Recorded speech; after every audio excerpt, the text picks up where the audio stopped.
Sejam muito bem-vindos ao programa Apontamentos da Semana. No plano cristológico, Jesus continha em si mesmo, de uma maneira misteriosa, a plenitude da natureza divina e a plenitude da natureza humana. E como regra moral, não podia utilizar os seus poderes divinos em favor de si mesmo. Jesus recebeu a mente de Adão antes da queda e assumiu um corpo físico condicionado pela queda. Teria que vencer o pecado como um ser humano dependente do Pai e desta forma providenciar o caminho da salvação. Esta semana estaremos com Cristo no Deserto, um lugar de preparação para missões no contexto religioso. Contaremos com a habitual colaboração do pastor Ilídio Carvalho para nos auxiliar na compreensão deste tema. Mas antes, vamos iniciar com uma prece ao nosso Deus. Bendito e eterno Pai, é um privilégio muito grande podermos, criaturas finitas, estarmos em contacto direto com aquele que nos criou. Obrigado porque ainda acreditas em nós e porque nos dás estes ensinamentos através da Tua obra sagrada para nos interpelares e para nos fazer entender o caminho da salvação. Por isso, Senhor, assiste-nos nesta hora e neste lugar, inspirando o pastor Ilídio e também a mim na condução das perguntas para entendermos a Tua boa vontade. É no nome de Jesus que pedimos e agradecemos todas estas bênçãos. Amém, Senhor. Pastor Ilídio, no enredo do grande conflito, que ligação é que existe entre o texto de Gênesis 3,15, que fala sobre o primeiro Evangelho, o proto-Evangelho, e o capítulo 12 de Apocalipse? Curiosamente, aquela primeira profecia que encontramos no capítulo 3, no verso 15 do livro do Gênesis, vamos encontrar um eco dessa profecia, curiosamente, no capítulo 12 do Apocalipse. Ou seja, há aquela mulher que está grávida, nos primeiros versículos do capítulo 12. Depois há esta imagem do contrapoder, portanto, esse dragão, que simboliza o Império Romano e aqueles que atuam através dele. E onde diz lá claramente que esse dragão coloca-se às pés de maneira que a mulher, quando der à luz, que possa tragar o fruto dessa mulher. E o que é interessante é que aí fala, diz que dá à luz um filho varão. E esta repetição, se quisermos, ela não é por acaso que acontece, porque a semente que é feminina em Gênesis 3,15, em português, não é assim?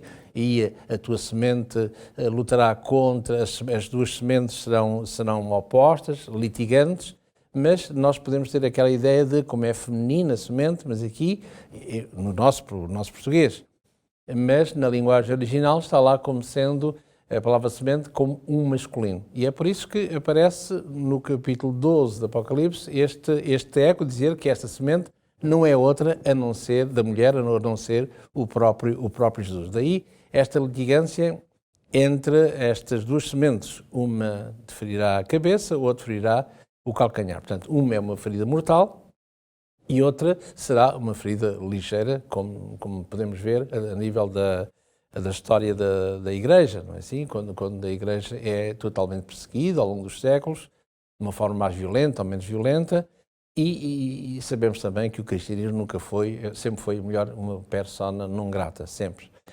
porque contraria aquilo que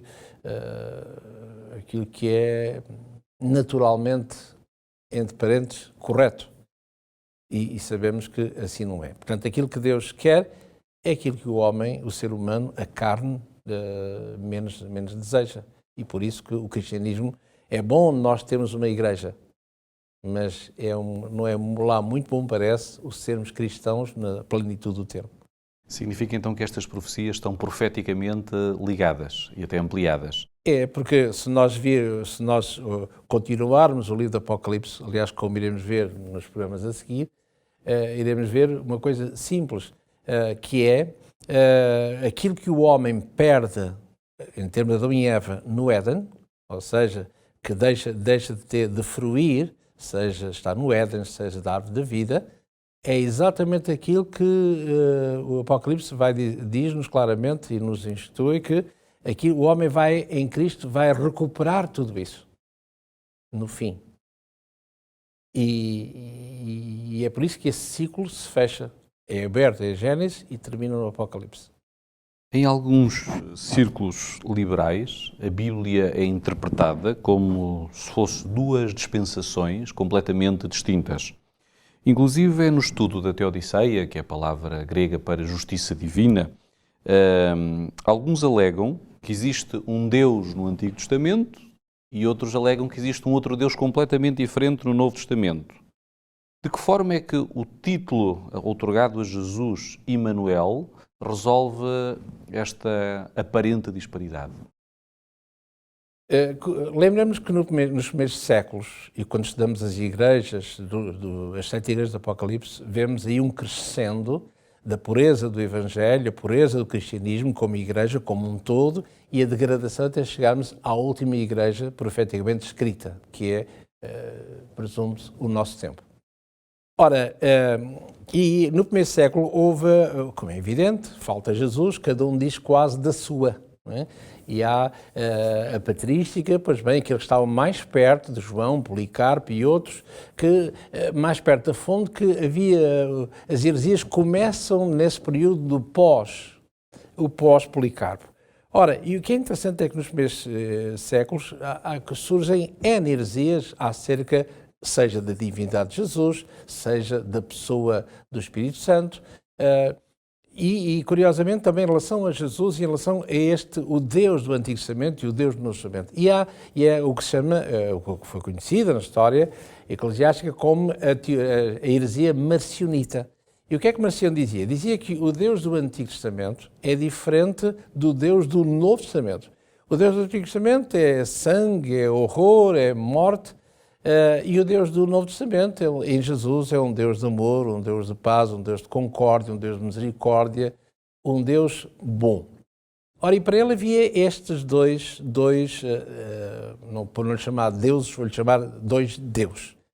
Mas não esqueçamos que, para nós, é o homem, assim como o ser humano vai colocar capítulos e versículos na palavra de Deus, e ainda bem, a partir do 6º século, e ainda bem, para que nós pudéssemos saber, quando dizemos assim, Isaías diz, e se olharmos a Jesus ou aos outros, quando citou a Escritura, diz, Isaías diz, mas aonde? Em capítulo e versículo. É muito difícil saber todo o livro onde é que ele diz isso. Ajuda a pesquisar. Extrair aquela frase, não é? E assim, com capítulos e versículos, sem dúvida, não são inspirados, e vemos várias, às vezes, grandes atrocidades na palavra de Deus por causa desta coisa dos capítulos e versículos, mas eles estão lá, e ainda bem no seu todo.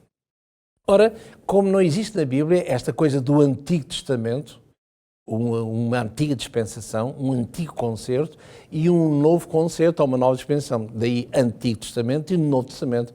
Isso é um floreado meramente humano, uma ternura humana, não mais que isso. Porque se nós lermos o Antigo Testamento, onde este Deus que não é amor, que é draconiano e por aí fora, o que é que nós fazemos, por exemplo, a um Salmo 32 ou um Salmo 51, onde Davi abre o seu coração àquele problema que ele tem com a mulher de Urias, o Hitita, o Hiteu, Batseba. É? E ele diz, claramente, ele ao abrir o seu coração, ele pede perdão a Deus por aquilo que ele fez. Não é? E vemos ali que Deus é que está, o Deus do Antigo Testamento. Claro, que não tem qualquer razão para dizer que é um Deus diferente do Novo Testamento. Isto visto assim pela rama, não é? Que se nós formos a coisas mais profundas, saber se no Antigo Testamento existe a pessoa de Jesus, no Antigo Testamento, se Jesus no Antigo Testamento é o mesmo Yahvé do Antigo Testamento, não é? Ou seja, onde termina ou começa Yahvé e onde começa e termina, por exemplo, este Malach Yahvé, o conhecido anjo do Senhor, ou outras coisas assim, para provarmos claramente em duas penadas a divindade do próprio Jesus, ou seja, onde aparece Yahvé, na nossa mente cartesiana, para dizer que é o Deus Pai, para a gente definir, e aparece Yahvé sendo o Deus Filho, por exemplo, não é? Sei lá, estou-me a lembrar, talvez naquele aspecto mais elucidativo, quando nós lemos no profeta Ezequiel, no capítulo 44 e no verso 2, não é?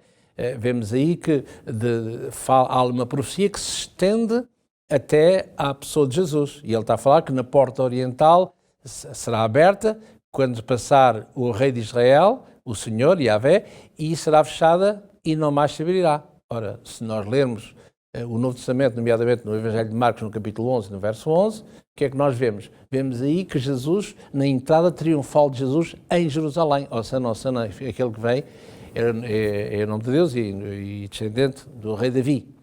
Ora, e esse quem é? Jesus.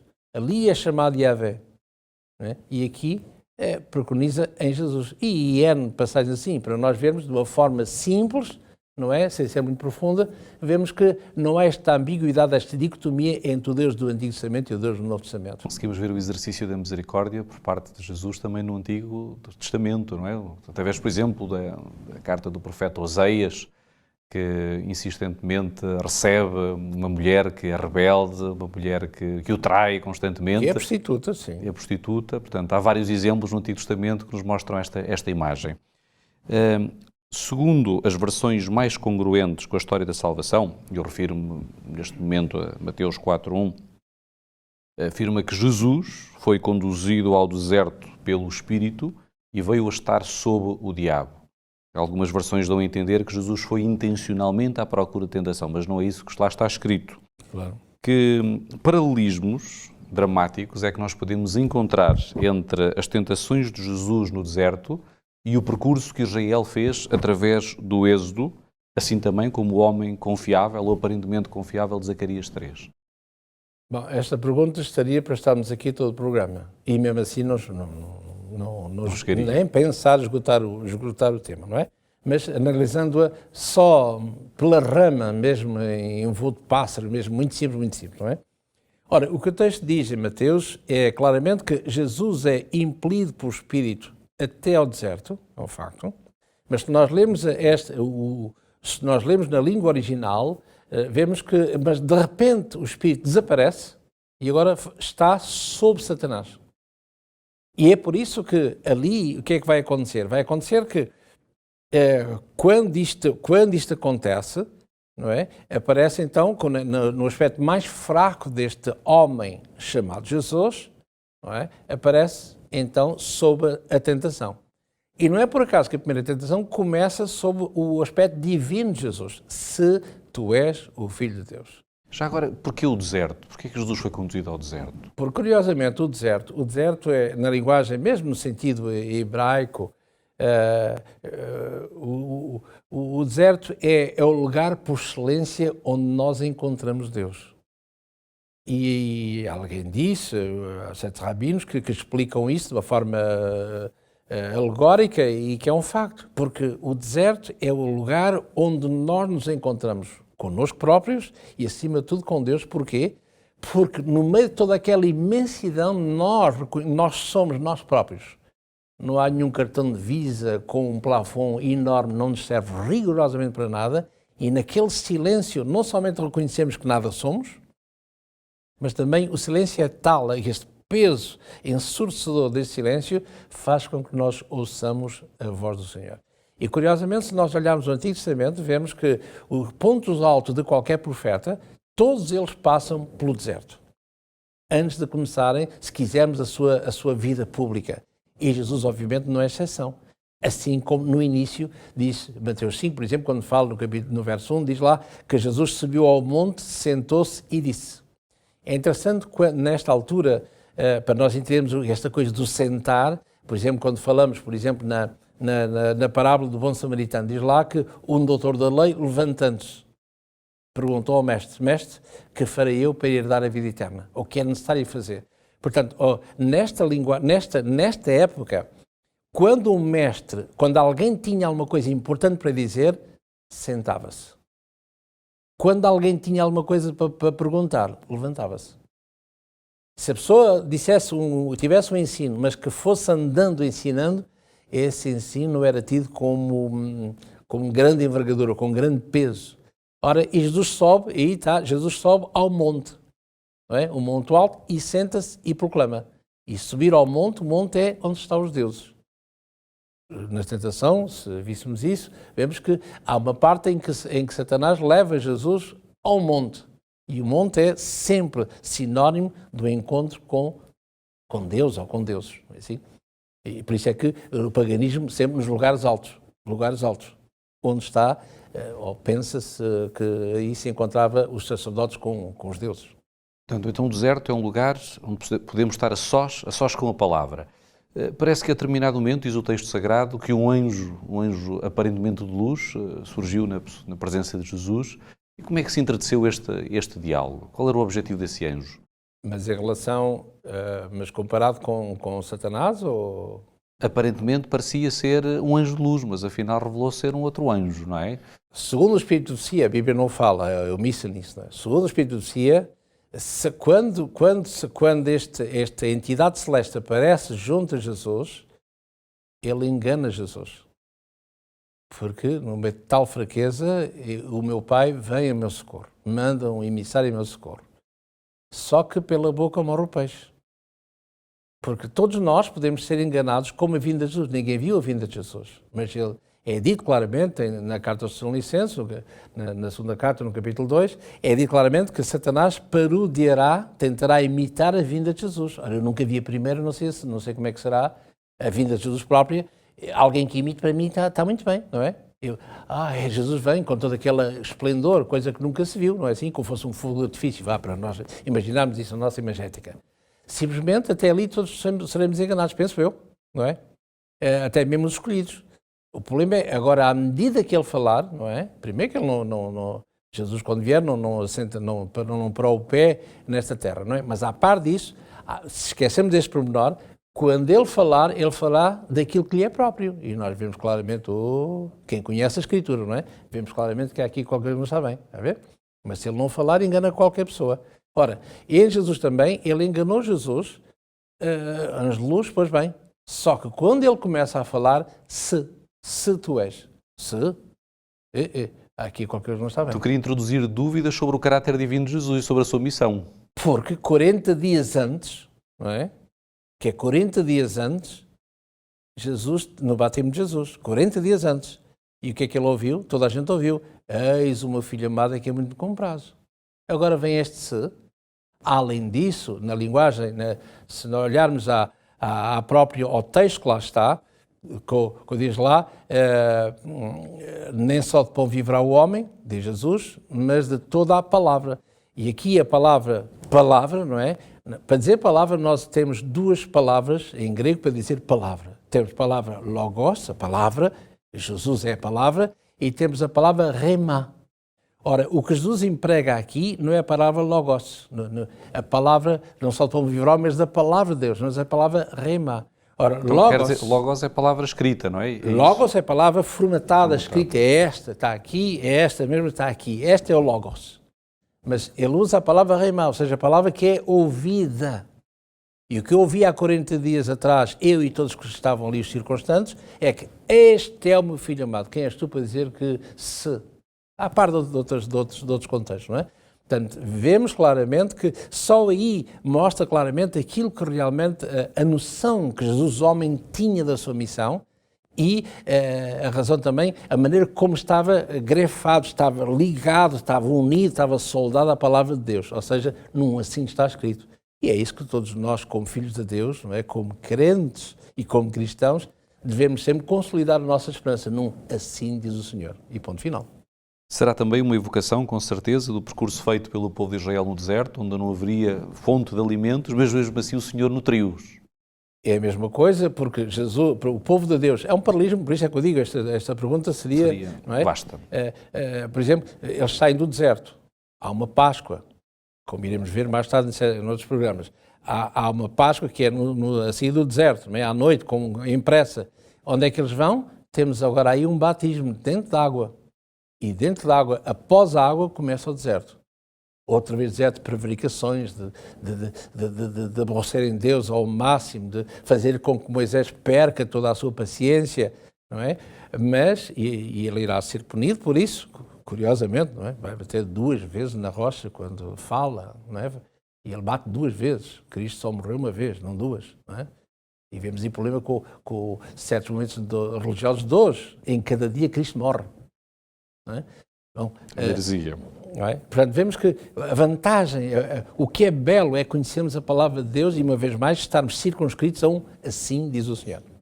Na segunda tentação, a Bíblia diz que o diabo transportou Jesus ao pináculo do templo o que era um telhado em forma de esquina, que naqueles dias dava acesso ao lugar santíssimo. Hoje nós podemos designar como o Arco de Robinson, que era uma escadaria que dava acesso também a um lugar onde passavam multidões. E parece que havia ali uma profecia popular, não bíblica, que o Messias iria aparecer exatamente naquele lugar. Por isso a minha pergunta neste momento é: que tentação era esta e de que forma é que está ligada com Deuteronômio 6? Bom, isso é outra das... Enfim, podíamos explanar, não é? Em primeiro lugar, claro que os textos aí são omissos, não é? E nós podemos inferir por diversas situações e podemos também conhecer um pouco pela mentalidade da época. Ora, para se apresentar no templo, tem que se passar por vários banhos rituais. E Jesus, podemos imaginar o aspecto que Jesus tinha, 40 dias naquele deserto, podemos imaginar, não é? Não somos beduínos, para imaginar, minimamente, mas já vimos alguns filmes de beduínos no deserto, acampar e nas tendas, e quanto mais ali sozinho, não é? Naquela 40 dias sem tomar banho. É qualquer coisa, enfim, faço ideia, não é? Fedia Jesus, não é? Ora, portanto, quando Jesus é ali, quando ele coloca Jesus no templo, não é? Há aquela fraseologia que a palavra de Deus é omissa, ou seja, quem és tu para estares aqui? Já te purificaste para estares aqui? Não. És indigno de estar aqui. Apesar de tu dizeres e responder-me sempre com a palavra do Senhor. É verdade.